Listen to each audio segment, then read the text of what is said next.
Greetings, my name is Dominique Armstrong, and this is my interpersonal communication project for Human Service Counseling 508 at Liberty University. Next slide. Thank you for allowing me to share my journey to better communication.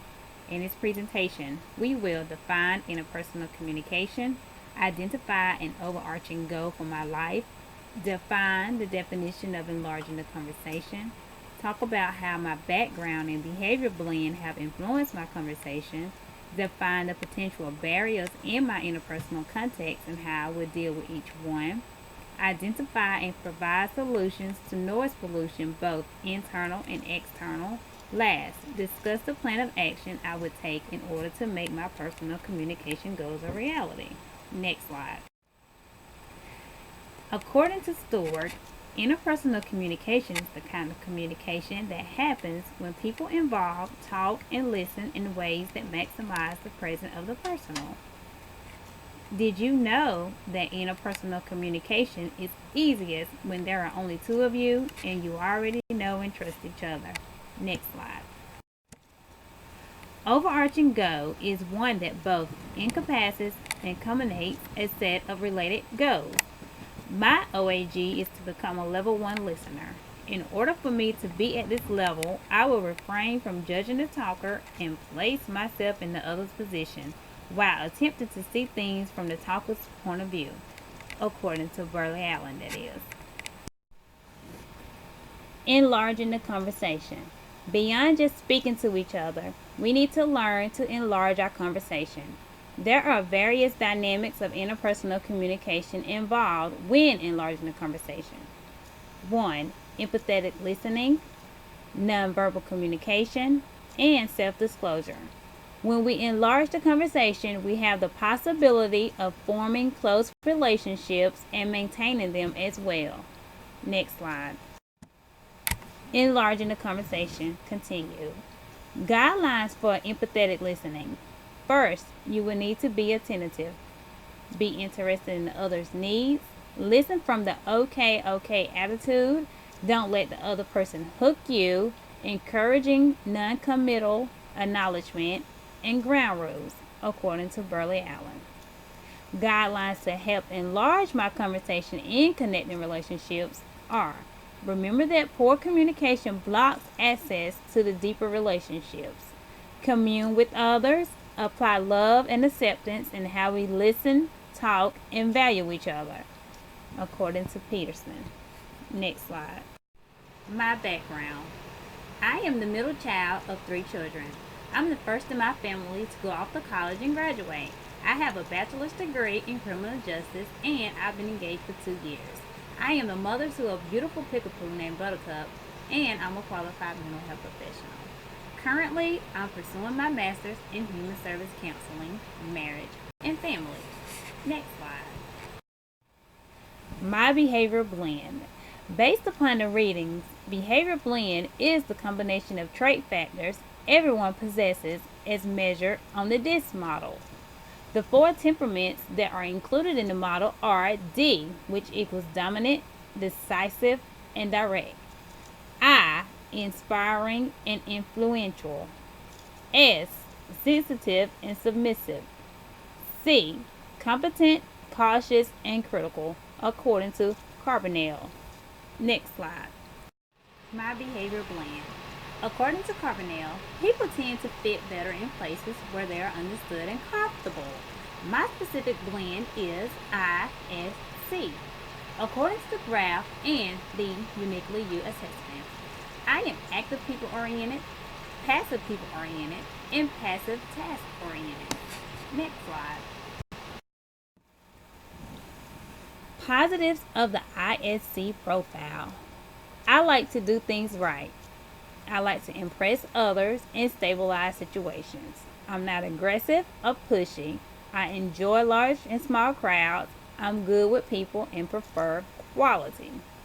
The negatives of my ISC, unfortunately, are: I am sensitive to what others think about me and my work. I need to be more determined and dominant. I can do things well, but poor at quick decision making. I'm capable of doing great things through people, but need to be more self-motivated, and assertive. Next slide.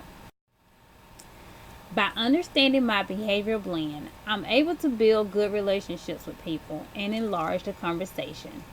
This can be achieved through presenting the message concisely and precisely, according to Stewart. Because of my behavioral blend, I'm able to interact and converse with people and extend the conversation to better understand the people I'm conversing with. Did you know? Conversations amongst people can be enlarged when the individuals are on the same page with their ideas and the way they think.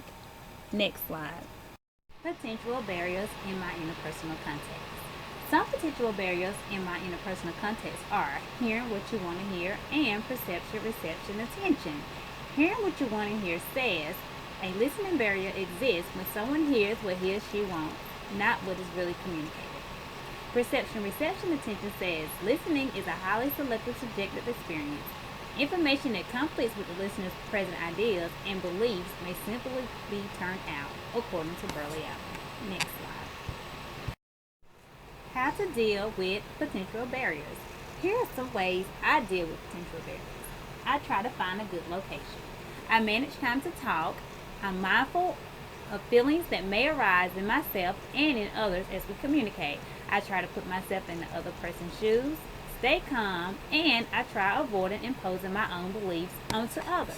Next slide. Noise pollution.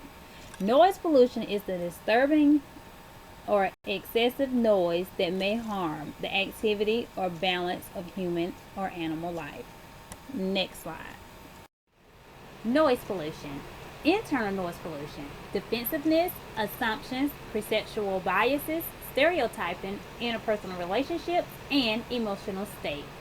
External noise pollution. Loud noises such as traffic or machinery, clock watching, interruptions like phone calls, time pressure, deadlines, and views of outside activity or scenery.